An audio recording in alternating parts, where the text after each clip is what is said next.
باللہ من الشیطان الرجیم بسم اللہ الرحمن الرحیم ربی اشرح لی صدری ویسر لی امری واحلل عقدۃ من لسانی یفقہوا قولی اللہم ارنا الحق حقا وارزقنا اتباعہ وارنا الباطل باطلا وارزقنا اجتنابہ آمین یا رب العالمین۔ سال 2017 جولائی کی 31 تاریخ اور سورہ نساء کی ذیل میں جائیداد کے تقسیم کے حوالے سے ہمارا تیسرا سیشن۔ موت سے پہلے جائیداد کا انتقال، ایک شخص ابھی فوت نہیں ہوا، وہ اس سے پہلے اپنی جائیداد جو ہے اس کو تقسیم کرنا چاہتا ہے، تو وہ کیسے ہوگا؟ اس میں ایک مسئلہ یہ ہے کہ زید کے تینوں بیٹوں میں سے 2 نہایت بدکار اور فاسق ہیں اور ایک نیک اور دیندار ہے، تو اس کو زندگی میں کچھ دے کر مالک بنا دینا مکروہ نہیں ہے۔ اگر باپ یہ سمجھتا ہو کہ مجھے جو ہے نا اس کو دینا چاہیے، تو وہ وراثت میں تو اس کو زیادہ نہیں ملے گا، لیکن اپنی زندگی میں کچھ دے دے اور اس کو اس کا مالک بنا دے تو یہ ہو سکتا ہے، اور یہ کوئی اتنی بری بات بھی نہیں ہے، مکروہ نہیں ہے، ناپسندیدہ نہیں ہے۔ یا یہ کہ ایک بہت مفلس اور عیالدار ہے اور دوسرے بیٹے خود مالدار اور خوشحال ہیں، تو اگر غریب و مفلس کے لیے اپنی زندگی میں کچھ دے کر مالک بنا دے تو یہ بھی مکروہ نہیں ہے۔ پھر یہ صورت ہے کہ زید کو خوف ہے کہ اس کے وارث بے انصاف اور زبردست ہیں، جو کہ اس کے مرنے کے بعد اس کی بیوہ کو کچھ نہ دیں گے، تو ایسی صورت میں کچھ جائیداد اس کے نام انتقال کر کے قبضہ کرا کے مالک بنا دے تو یہ بھی مکروہ نہیں، اس ڈر سے کہ وہ دیں گے نہیں تو وہ اپنی زندگی میں اس کو کچھ دے دلا دیں۔ زید کا ایک بیٹا زید کی خدمت کرتا اور باقی سب بے ادب اور نالائق ہیں، تو اگر زندگی میں وہ اس کو کچھ حصہ جائیداد وغیرہ دے کر مالک بنا دے تو وہ بھی مکروہ نہیں ہوگا، ناپسندیدہ نہیں ہے۔ مکروہ کہتے ہیں ناپسندیدہ۔ وارث کے حق میں وصیت۔ فرض کیا زید کو میت کی وراثت میں سے حصہ ملتا ہے، تو اس صورت میں اس کے حق میں کوئی وصیت قابل عمل نہ ہوگی۔ ہاں اگر زید اس وصیت کے بعد اس میت سے پہلے ہی مر جائے تو تب چونکہ مردے کو حق وراثت نہیں پہنچتا، لہٰذا اس کے حق میں کی ہوئی وصیت اس کے وارث یعنی زید کے وارث لے لیں گے۔ وارث کو عاق کرنا۔ جس طرح مستحق وارث کے حق میں وصیت ناقابل عمل ہے، اسی طرح ایسے وارث کو عاق کرنا بھی یعنی یہ کہنا کہ میرے مرنے کے بعد میرے فلاں وارث کو حصہ وراثت نہ دینا ناقابل عمل ہے، عاق نہیں کیا جا سکتا۔ غیر شرعی مال وراثت۔ جو چیز میت نے عارضاً ادھار لی ہوئی ہو یا کسی نے اس کے پاس امانت رکھی ہوئی تھی، چونکہ وہ مال وراثت میں شامل نہیں ہے لہٰذا اس کی تقسیم بھی نہیں ہوگی۔ اسی طرح اگر میت نے کسی کا مال غصب یا چوری یا خیانت کر کے رکھ لیا ہو تو اس کی تقسیم بھی نہیں ہوگی۔ پینشن کی رقم۔ میت کے وظیفے یا پینشن کے بقایا جات جو اس کی موت کے بعد وصول ہوں، ان کی بھی دوسرے ترکے کی طرح تقسیم ہوگی، لیکن اگر موت کے بعد پینشن جاری رہی جس کو فیملی پینشن کہتے ہیں، تو سرکاری کاغذات میں جس کے نام پینشن درج ہوگی وہی اس کو وصول کرے گا۔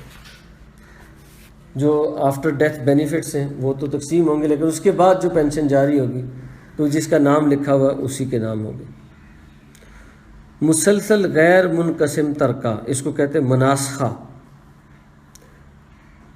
فرض کریں کہ 1380 ہجری میں زید فوت ہو گیا، اس کا ترکہ ابھی تک تقسیم نہیں ہوا تھا کہ 1410 ہجری میں اس کا ایک وارث عاقل بھی فوت ہو گیا۔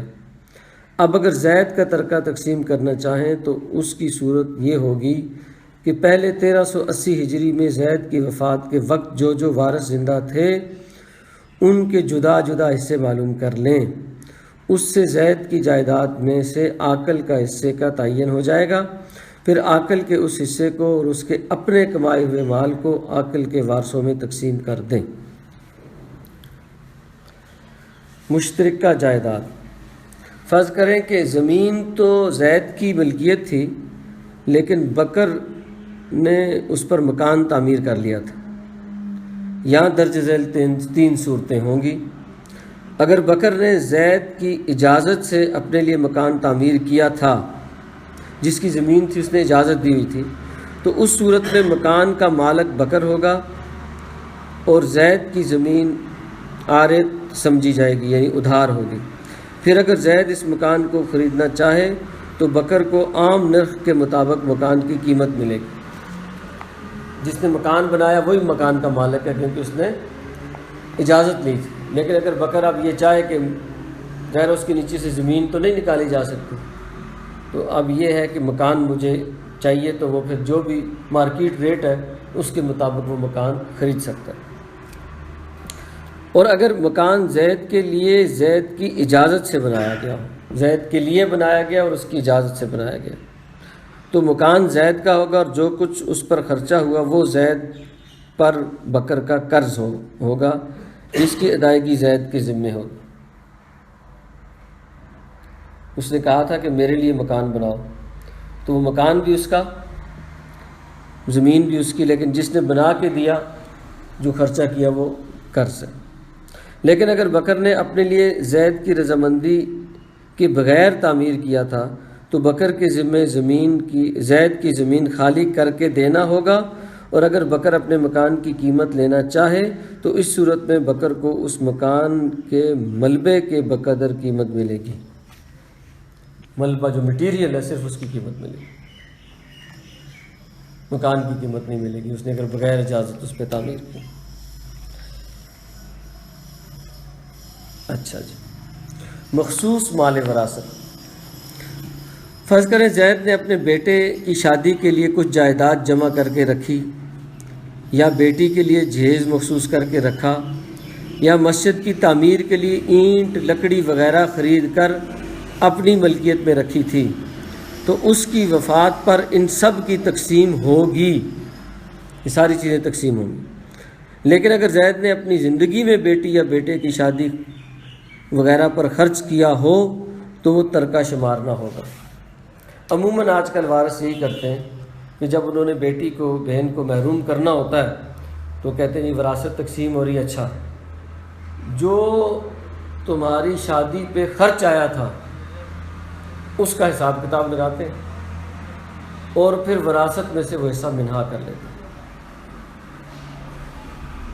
یہ چیز جو ہے یہ ناجائز ہے۔ باپ نے بیٹے بیٹی کی جو شادی کرائی، جو جہیز دیا، اس کے بعد وراثت میں سے وہ منہا نہیں کیا جا سکتا، اس کی وراثت علیحدہ۔ یہ ظلم عموماً جو ہے وہ کیا جاتا ہے۔ منہ بولا بیٹا یا بیٹی، کسی مرد یا عورت نے کسی لڑکے یا لڑکی کو منہ بولا بیٹا یا بیٹی بنا لیا تو لڑکا یا لڑکی اس مرد یا عورت کے ترکے میں حق وراثت نہیں پائے گا۔ نابالغ وارثوں کا حق وراثت، اگر میت کے وارثوں میں بعض نابالغ بھی ہوں تو ان کی اجازت کا کوئی اعتبار نہیں، صرف تقسیم جائیداد کے بعد ہی بالغ وارثین اپنے اپنے حصے میں سے خیرات وغیرہ کر سکتے ہیں، اس سے پہلے نہیں۔ کچھ نابالغ لوگ ہیں، کچھ بالغ لوگ ہیں، وہ اسی طرح دیگیں شیگیں چڑھانا چاہتے ہیں، تو بچوں سے پوچھ رہے تھے بچوں دیگیں پکائیں تو پکاؤ، بچوں کو کیا پتہ، لیکن ان کی اس اجازت کا کوئی اعتبار نہیں۔ تقسیم کریں، نابالغوں کی جائیداد علیحدہ کریں، اپنی جائیداد میں سے دیگیں پکائیں، ان کی جائیداد میں سے۔ اگر وہ اجازت بھی دے دیں، اس کی اجازت کا کوئی اعتبار نہیں، ان کو کیا پتہ کدھر سے دیگیں پک رہی ہیں، حق وراثت کیا ہوتا ہے، یہ ہمارا ہی پیسہ ہے، اس کو ضائع کیا جا رہا ہے۔ بالغ کی اجازت کا اعتبار ہے، نابالغ کی اجازت کا اعتبار نہیں۔ تقسیم وراثت میں معاہدہ یعنی مسئلہ تخارج اس کو کہتے ہیں، پہلا جو مسئلہ تھا اس کو مناسخہ کہتے تھے۔ اگر کوئی وارث دوسرے وارثوں کی رضامندی سے اس شرط پر اپنا حق وراثت چھوڑ دے کہ اس کو کوئی خاص چیز وراثت میں دے دی جائے تو یہ شرعاً جائز ہے۔ مثلا ایک مکان یا کار لے لی اور باقی ترکے میں سے اپنا حصہ چھوڑ دیا، یا خاوند نے اپنی مرنے والی بیوی کا حق مہر نہ دیا تھا تو اس نے اس کے بدلے میں اپنا حصہ وراثت جو بیوی کے ترکے میں سے اس ملنا تھا وہ چھوڑ دی۔ حق وراثت سے دستبرداری۔ اگر کوئی ایسا شخص کہ جس کو میت کی جائیداد میں سے شرعی طور پر حصہ لینے کا حق پہنچتا ہے، مثلا بہن، بھائی، نانی، بیٹی وغیرہ، یہ کہہ کر حصہ لینے سے انکار کرے کہ میں خوشی سے اپنا حصہ چھوڑتا ہوں اور باقی وارث ساری جائیداد آپس میں بانٹ لیں، یا یہ کہ میرا حصہ اپنے طور پر کہیں بطور چندہ دے دیں، تو اس طرح کی بخشش کرنا شرعاً بالکل ناجائز ہے، ہو ہی نہیں سکتی۔ بلکہ صحیح قاعدہ یہ ہے کہ وہ وارث اپنے حصے پر باقاعدہ قبضہ حاصل کر لے۔ مثلا اگر زمین وغیرہ ہے تو قبضہ اور تقسیم کے بعد بذریعہ رجسٹری انتقال کروا لے، پھر اس کے بعد جس کو چاہے اسے منتقل کر دے یا بطور چندہ دے دے۔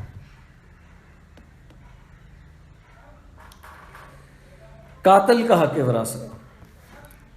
اگر بالغ مرد جو ہوش و حواس قائم ہوتے ہوئے کسی کو بے قصور مار ڈالے تو وہ مرنے والے کی وراثت کا حقدار نہ ہوگا۔ نابالغ بچہ یا دیوانہ یا ایسا شخص جو میت کا تنہا وارث ہو اس سے مستثنا ہے، تنہا وارث بھی مستثنا۔ پھر ہے جی مرگ انبوہ۔ فرض کریں کہ دو اشخاص زید اور بکر جو کہ ایک دوسرے کی وارث بننے والے ہیں، کسی وبائی مرض یا حادثے کی وجہ سے اکٹھے مر جاتے ہیں اور کسی طرح بھی تقدیم و تاخیر معلوم نہیں ہو سکتی، تو اس صورت میں زید کے ترکے کی تقسیم کرتے وقت بکر کو مردہ شمار کیا جائے اور اسی طرح بکر کے ترکے کی تقسیم کرتے وقت زید کو مردہ شمار کیا جائے۔ اس طرح سے یہ مسئلہ حل ہو۔ تقسیم وراثت میں حمل کا لحاظ۔ اگر میت کے وارثوں میں کوئی بچہ حمل میں ہے جو میت کا وارث ہو سکتا ہے تو بہتر یہ ہے کہ اس کی پیدائش تک وراثت تقسیم نہ کی جائے، ملتوی کر دی جائے۔ لیکن اگر اس کے پیدا ہونے سے پہلے ہی تقسیم کرنا چاہیں تو حمل کو لڑکا قرار دے کر جو حصہ بنتا ہو وہ اس کے لیے امانت رکھیں۔ اگر لڑکا ہی پیدا ہوا تو اپنا حصہ لے لے گا، اور اگر لڑکی پیدا ہوئی تو جو حق اس کو پہنچتا ہے وہ دے دیا جائے، جو باقی حصہ ہے وہ وارثوں میں تقسیم کیا جائے۔ وضع حمل سے قبل تقسیم ترکے میں احتیاط۔ اگر ورثاء میں سے کوئی عورت حاملہ ہو اور ورثاء وضع حمل سے قبل عارضی طور پہ تقسیم ترکہ کرنا چاہیں تو اس صورت میں بعض فقہا کے نزدیک یہ فرض کر لیا جائے کہ وہ عورت ایک کے بجائے 2 بچوں کو جنم دے گی، ٹوئنز ہوں گے۔ اب صورتحال یہ ہے کہ یہ خطرناک مسئلہ ہے کہ بعض دفعہ 3 بچے ہو جاتے ہیں اور 8 تک بچے ہوئے، آپ نے ٹوئنز تصور کر لی اور وہاں سے 8 پیدا ہو گئے، تو آج کل الٹرا ساؤنڈ کا سسٹم ہے، یہ اس میں پتہ چل جاتا ہے کہ ہیں کتنے، تو اس کو بھی استعمال کیا جا سکتا ہے۔ تو پہلے وقت میں یہی تھا کہ زیادہ سے زیادہ اگر کوئی کمال کرے تو 2 بچے ہوتے، تو ٹوئنز تصور کر لیں۔ ٹوئنز تصور کرنے کے بعد اس کی ترکے کی تقسیم اس طرح ہے کہ تصور کر لیا جائے 1 بچہ اور 1 بچی ہے، یا 1 بچہ اور 1 بچی، یا 2 بچے ہیں یا 2 بچیاں ہیں، یا مردہ بچی یا بچہ ہے۔ 1 بچہ 1 بچی، 2 بچے 2 بچیاں یا مردہ بچے، یہ تینوں فارمولے امپلیمنٹ کر کے جس میں سب سے زیادہ ترکہ آتا ہو وہ ترکہ رکھ لیے جائے۔ اب یہ اگلی بات ہے کہ 3 پیدا ہو جائیں تو پھر مسئلہ پیدا ہو جائے، تو اس لیے بہتر یہ ہے کہ اس کو تقسیم نہ کیا جائے۔ ہجڑے کی وراثت۔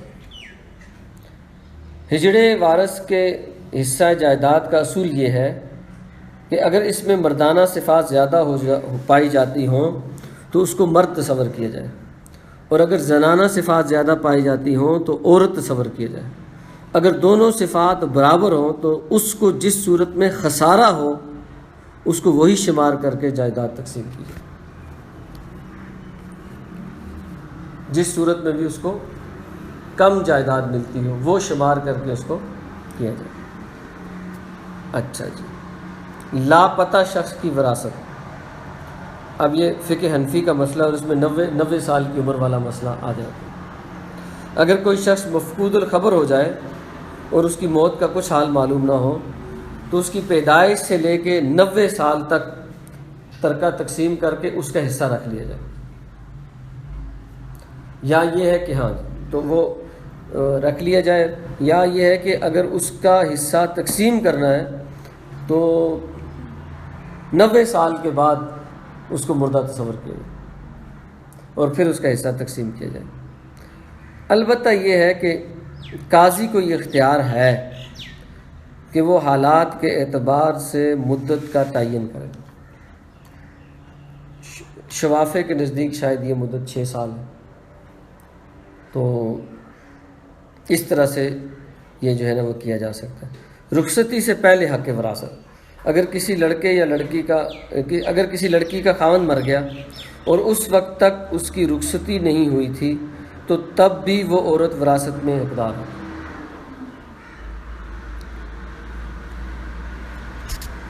اسی طرح یہ ہے کہ ایک شخص جو ہے 2 حیثیتوں میں اگر حصہ پاتا ہے کسی جگہ سے، فرض کریں کہ زید ہندا کا خاوند بھی ہے اور اس کے چچا کا بیٹا بھی، تب زید کو ہندا کی وفات کے وقت اس کے خاوند اور چچا زاد بھائی ہر 2 حیثیت سے حصہ مل سکتا ہے، بشرطے کہ کوئی اور قریبی رشتہ دار وارث نہ ہو تو وہ دونوں حصے جو ہے وہ پائے.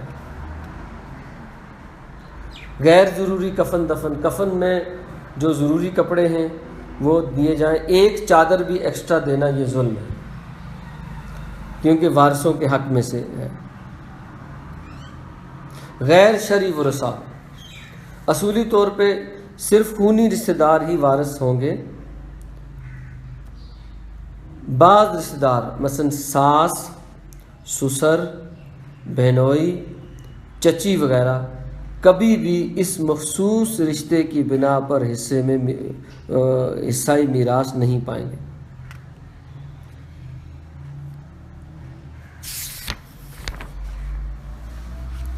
یہ وہ ابتدائی باتیں تھیں کہ جو میں نے آپ کے سامنے رکھ دی. اس کے بعد جو چیز بچ جاتی ہے وہ یہی ہے کہ ہم ایک مسئلہ لے کے اس کا شجرہ بنا کے اور اس کو پھر ہم تقسیم کریں. ایک چھوٹا کیلکولیٹر چاہیے، ایک چھوٹی سی کاپی چاہیے ہر ایک کو. میں یہاں پہ مسئلے بنا کے لاؤں گا، آپ وہ کیبل بھی لے آئیے گا یہاں پہ، ٹھیک ہے جی. تو اس کو ہم یہاں پہ پہلے میں آپ کو سوال دوں گا، سوال میں سے آپ شجرہ بنائیں گے، شجرے میں سے آپ جدول بنائیں گے، حصوں کا چارٹ بنائیں گے اور حصے آپ نکالیں گے. اس میں پھر جتنے بھی ویریشنز ہیں جتنی بھی وہ میں ساری کروا دوں گا ایک دفعہ. اس کے بعد پھر آپ کو ایک پیپر دیا جائے گا. وہ پیپر اسلامی یونیورسٹی کے پرانے پیپرز میں سے میں نکال کے دوں گا اور اس میں سے جو شخص بھی 90% نمبر حاصل کرے گا صرف وہی پاس ہوگا. Passing marks 90%. جس کے 90 سے کم نمبر آئیں گے وہ فیل ہو جائے گا. اس کے بعد آپ کو ڈگری ملے گی اور وہ ڈگری آپ بھی لے سکتے ہیں، میں بھی آپ کو لے کے دے سکتا ہوں. ڈگری لینے کا طریقہ کار یہ ہے کہ آپ جو ہے کسی بھی مدرسے میں چلے جائیں اور ان کو کہیں کہ الحمدللہ مجھے وراثت تقسیم کرنا آتی. وہ کہیں گے یہ کیا بات کر رہے ہیں، یہ تم کیسے کہہ سکتے ہو، کہ جی میرا ٹیسٹ لے لو. تو کہیں گے اچھا یہ تو بڑی زبردست بات ہے. وہ آپ کو کچھ نہ کچھ بڑے ہی پیچیدہ قسم کے شجرے دے دیں گے اور آپ ان کو نکال کے ان کے سامنے رکھ دیں تو کہیں گے واقعی یار آپ کو تو وراثت تقسیم کرنا آتی ہے. تو آپ ان کو کہیں گے کہ اگر آپ اپنے مدرسے کے پیڈ پہ یہی جملہ لکھ کے نیچے مور لگا کے مجھے دے دیں تو یہی میری ڈگری ہو جائے گی. اقول قولی ھذا واستغفر اللہ لی ولکم ولسائر المسلمین والمسلمات. کوئی سوالات اس سلسلے میں اگر ہوں تو جو باتیں میں نے عرض کی ہیں اگر ان میں سے کوئی بات سمجھ نہ آئے یا کسی چیز کی ڈیٹیل ہو تو ضرور. پاس کا کرائٹیریا بہت ہائی ہے. جی ہائی ہے، کیونکہ اس کے علاوہ ممکن نہیں آپ نے ذرا سی بھی غلطی کرنی ہے. کوئی نالائق 33% والا شاگرد وراثت تقسیم کرنے بیٹھے گا تو بہت نقصان کرے. 90% پاسنگ مارکس کا کرائٹیریا. ہمارے استاد نے بھی یہی کیا تھا، بلکہ 100% جب تک نمبر نہ آئے تو وہ دوبارہ ٹیسٹ لے لیتا تھا۔ یہ سارے لوگ جو تفصیلات ہیں وہ سب 100 والے ہیں؟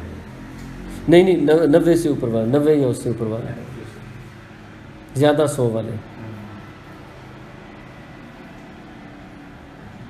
یہ مسئلہ۔ اصل میں سوالات تو اس وقت بنیں گے جب یہ پریکٹیکل میں آئے، ہاں اسی میں زیادہ شامل۔ سوالات بنتے نہیں ہیں۔ جزاک اللہ خیر۔